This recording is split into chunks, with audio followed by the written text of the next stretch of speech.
শ্রীমদ্ ভগবত গীতা দশম অধ্যায়। এই অধ্যায়ে ভগবান যে তার 20টি বিভূতির কথা জানিয়েছেন, তাদের 5টি হল বুদ্ধি, জ্ঞান, সম্মোহ, অসম্মোহ ও ক্ষমা।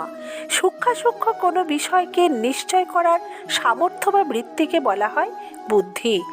আত্মা, অনাত্মা, নিত্য, অনিত্য, সৎ, অসৎ প্রভৃতি পদার্থের স্বরূপ অবগত হওয়াকে বলে জ্ঞান।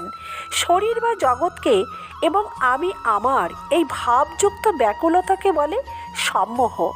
বিচার বিবেচনার দ্বারা বিবেকযুক্ত হয়ে ব্যাকুলতা না করাকে বলে অসম্মোহ। সামর্থ্য থাকলেও অপরাধীর অপরাধ সহ্য করা, আক্রোশ প্রকাশ না করা, নির্বিকার থাকা এবং ওই অপরাধী যেন ভগবানের কাছেও শাস্তি না পায়, এই মনোভাবকে বলে ক্ষমা। শ্রীমদ্ ভগবত গীতা দশম অধ্যায়।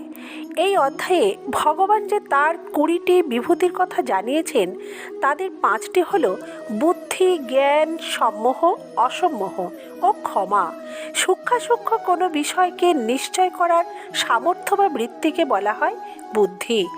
আত্মা, অনাত্মা, নিত্য, অনিত্য, সৎ, অসৎ প্রভৃতি পদার্থের স্বরূপ অবগত হওয়াকে বলে জ্ঞান।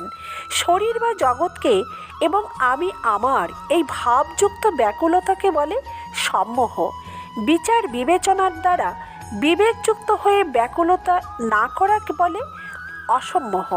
সামর্থ্য থাকলেও অপরাধীর অপরাধ সহ্য করা, আক্রোশ প্রকাশ না করা, নির্বিকার থাকা এবং ওই অপরাধী যেন ভগবানের কাছেও শাস্তি না পায়, এই মনোভাবকে বলে ক্ষমা।